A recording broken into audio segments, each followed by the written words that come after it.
منکرین حدیث کے شبہات میں سے ایک شبہ یہ بھی ہے کہ حدیثوں کی وجہ سے امت میں اختلاف پیدا ہوتا ہے۔ ایک جماعت، ایک مسلک والے ایک حدیث کو پکڑتے ہیں، دوسرے مسلک والے دوسری حدیث کو پکڑتے ہیں، تو ان کا خیال یہ ہے کہ حدیثوں کو چھوڑ دو تاکہ امت متحد ہو جائے۔ اس سلسلے میں مولانا عبداللہ آپ گزارش فرمائے کہ یہ کہاں تک ان کا دعویٰ صحیح ہے؟ یہ دعویٰ ہر طرح سے غلط ہے۔ سنت ہی سے اتفاق پیدا ہوتا ہے۔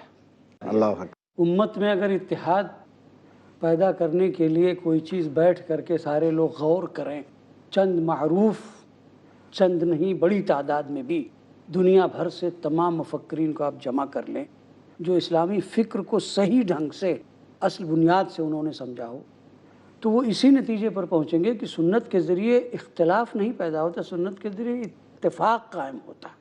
اللہ کے رسول صلی اللہ علیہ وسلم کی احادیث طیبہ باعث اختلاف ہوں، یہ بہت بڑی جرات ہے کہ کوئی آدمی ایسا کہے۔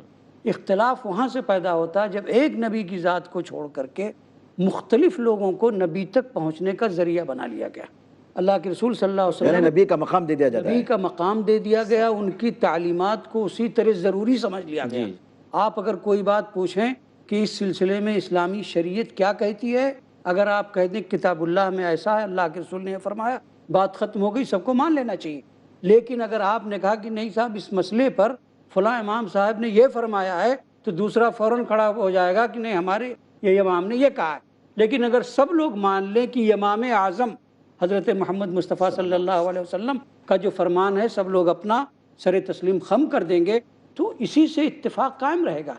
تو آپ کی ذات گویا کہ اگر نعوذ باللہ یہ جرات کریں کہ احادیث اختلاف کا ذریعہ ہے، تو کوئی یہ ماننے کے لیے تیار ہے ہم میں سے کہ کیا اللہ کے رسول صلی اللہ علیہ وسلم کی ذات انتشار پیدا کرنے کا سبب بن رہی ہے؟ نعوذ باللہ من ذالک۔ کوئی مسلمان سوچ نہیں سکتا ہے۔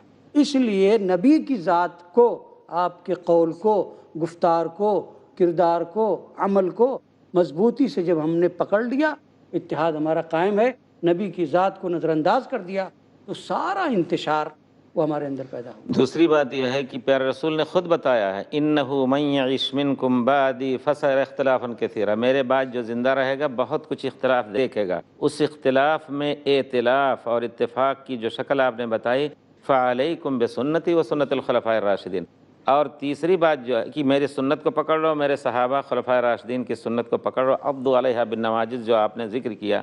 دوسری بات یہ ہے کہ اگر ان لوگوں سے پوچھا جائے تو کیا اگر یہی معیار ہے کہ جس چیز میں اختلاف ہے اس کو چھوڑ دیا جائے، تو تم کو قرآن بھی چھوڑنا پڑے گا، کیونکہ تمہارے قرآنیوں نے ہندوستان کے پہلے جو تفسیر کی ہے کہ صلاۃ اس طرح پڑھی جائے، بعد میں اس کی نوک پلک ٹھیک کرنے کے لیے کسی نے اور کچھ کہا، کسی نے اور کچھ کہا، کسی کے پاس 3 وقت کی نماز ہے، کسی کے پاس 2 وقت کی نماز ہے۔ وہی میں نے کہا کہ اگر یہی ہے، یہی معیار ہے کہ جس میں اختلاف اس کو چھوڑ دیا جائے، تو تم نہ قرآن کے رہے نہ حدیث کے رہے، اب اپنی خیر تم خود بناؤ کہ تم کہاں کے ہو۔